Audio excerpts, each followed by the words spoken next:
拗㗎，咁不如你嚟錄下呢件事先，好嘛？一齊睇下。好，好，唔該，女片。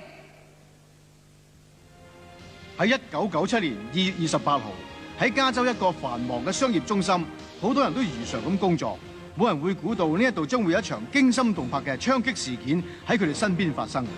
一個悍匪打劫銀行之後，正與警方展開對峙，就連到現場採訪嘅電視台攝影隊，亦都受到流彈嘅威脅，險象環生。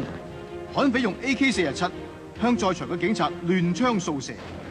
對峙已經超過1小時，悍匪想揸車逃走，警方知道呢個係佢哋最後嘅機會，所以第一時間衝上前，同悍匪展開死亡搏火。事件終於結束，悍匪難逃法網，警匪搏火，總共1100發子彈，9個警員受到槍傷。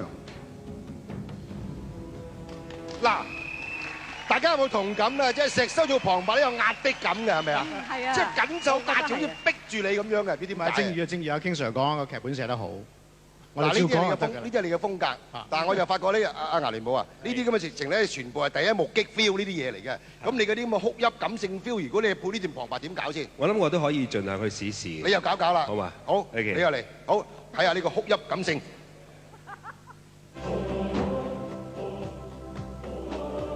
打劫銀行嘅故事係一個無盡生與死嘅故事，來來總有悲有喜，但係結局總會叫人唏噓。呢一間銀行已經成為劫匪嘅目標，無辜嘅記者阿信將會飽受血擊，因為大賊阿金相信大自然弱肉強食嘅定律，所以就用 AK-47搶掠弱者嘅金錢。另一方面，虎視眈眈嘅警察正等待機會捕獵阿金。絕望嘅槍聲帶嚟陣陣嘅哀愁，阿金拼死嘅掙扎都難敵天意。喧嘩過後，大自然又恢復平靜。不過我哋隱約聽到城市正在哭泣。真係拍案叫絕，真係冇得頂。佩服。嗱，咁一個打劫嚇，咁都可以講到咁有哭泣 feel 嘅，真係佩服。好溫馨啊！係好溫馨。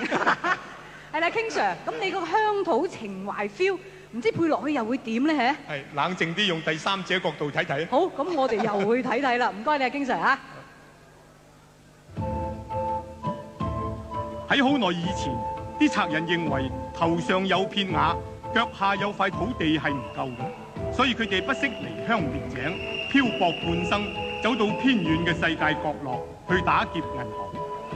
攝製隊幾經辛苦，終於揾到阿金，佢憑住一支 AK-47去開拓佢個夢想。有賊嘅地方就有警察，而有警察嘅地方就必然會駁火。喺打劫嘅過程，我哋固然見盡滄桑，而其實每一個賊嘅背後都有一個蕩氣迴腸嘅故事。喺聽晚，我哋再同大家尋找一個流散失落嘅賊人血淚史。一絕真係冇得彈啊！真係，哇！連預告都做埋。